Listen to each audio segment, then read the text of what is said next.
Okay, let's dive right into this explainer and completely engineer a paradigm shift regarding how you view your bank balance. Look, if you're watching this, you probably care deeply about your financial future. You check your accounts, you budget, and you're doing all the things society tells you are responsible. You probably even skip the avocado toast once in a while. But what if the very thing you thought was securing your future is actually quietly undermining it? Today, we're unpacking the concept of mobilizing idle capital and why we absolutely have to start thinking far beyond just having a basic safety net. Section 1. When saving becomes a mistake. The limit of your savings account. We've literally all been praised since childhood for being good savers. I mean, we were told to put our allowance in a piggy bank, right? Then later into a high-yield savings account, and then just kind of sit back and watch the balance go up. We're so deeply conditioned to believe that having more cash sitting in the bank automatically equals more financial security, but in reality, your savings account has a hard limit. It's a container for sure, but it is absolutely not meant to be an infinite container for your entire lifetime of wealth. So, we really have to ask ourselves, exactly when does piling cash into a highly secure bank account stop being a virtue and actually start holding us back from financial freedom?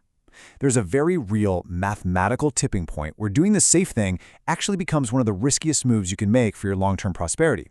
And figuring out exactly where that line is, it's going to completely change how you manage your income. Section 2. Stagnant money is dying money. The hidden cost of idle cash. To really get this, we have to understand the silent killer of wealth, which is inflation. It's this relentless economic force just operating in the background, whether you're paying attention to it or not. Let's look at a big, comforting number, $100,000. Having a massive sum like that sitting in cash might feel incredibly secure. You log into your banking app, you see those 6 figures, and you naturally breathe a huge sigh of relief. But here's the critical flaw. If that money isn't growing, its real value is stealthily declining over time. It might still say $100,000 on the screen next year and the year after that, but what that pile of cash can actually buy out in the real world is shrinking every single day. So, the crucial takeaway here is that stagnant money is actually dying money. Now, you aren't losing the physical dollar bills, but you are losing purchasing power. Groceries cost more, housing costs more, fuel costs more. If your money is just sitting there taking a multi-year nap in a basic checking account, it's literally dying a slow death against the rising tide of everyday living costs. Section 3. Building your safety net. Defining the true emergency fund. Now hold on, the goal of this explainer is absolutely not to convince you to have zero cash. Far from it. You absolutely need a financial cushion, so an unexpected expense, like a medical bill, a major home repair, or a sudden job loss, doesn't instantly turn into high-interest debt that derails your life. So here's the exact math you need to do today to calculate your concrete emergency fund target. Step 1. Determine exactly what it costs to maintain your everyday life for 1 month. You've got to be brutally honest with yourself here. Calculate your rent or mortgage, food, utilities, insurance, and basic transport. Then, step 2, multiply that exact amount by 6 to 12. That resulting number? That's your target. It's not just a random guess. It's a highly personalized mathematical shield against life's worst-case scenarios. This brings us to the famous 6 to 12 month rule. Once you've got enough cash sitting in the bank to cover 6 to 12 months of those everyday expenses we just talked about, you've successfully completed the protection phase. You've built your fortress. You're safe. But, and this is the biggest shift in personal finance you're ever going to make, once you hit that specific threshold, the rules of the game completely change. Section 4. Giving your money a job. From accumulation to wealth building. Now it's time to anthropomorphize your money, right? It's time to start hiring it as an employee. You've got to realize that excess cash just sitting idle isn't necessarily working for you, and your goal right now changes entirely from protecting your money to actually growing it. We have to stop confusing accumulation with wealth.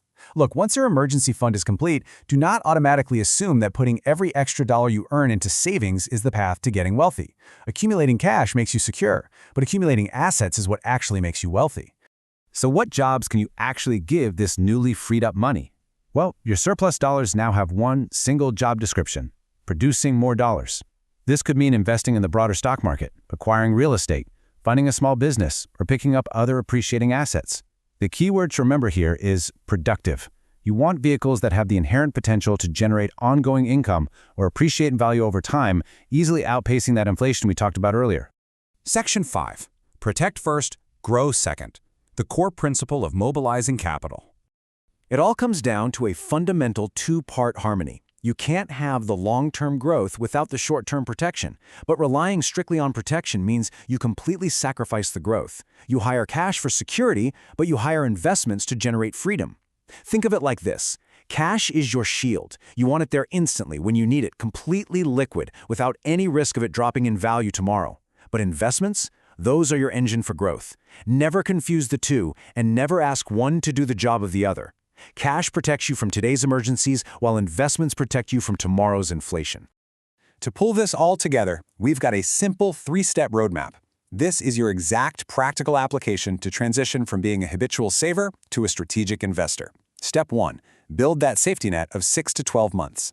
Step 2. Force a mindset shift and stop confusing accumulation with wealth. Really acknowledge that the savings account has a limit. And finally, Step 3. Put that surplus money to work. It's an incredibly clear sequence, but executing it, that requires some real intention and discipline. The ultimate bottom line to take away from this explainer is that you must cap your cash, protect your baseline, and then aggressively mobilize the rest. Save enough to protect yourself, then put the rest to work. Your ultimate goal isn't just to brag about a giant bank balance. No way. It's to systematically build assets and income streams that can eventually replace your labor, buying back your time and giving you true, lasting financial freedom. I want to leave you with this final provocative thought to calculate tonight. How much wealth are you sacrificing by letting your surplus money just sleep in a savings account? Really think about it.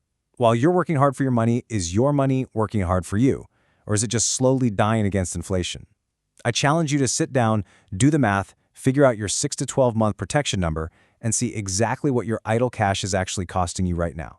Thanks for joining me on this explainer, and I really hope this helps you mobilize your capital for a much better future.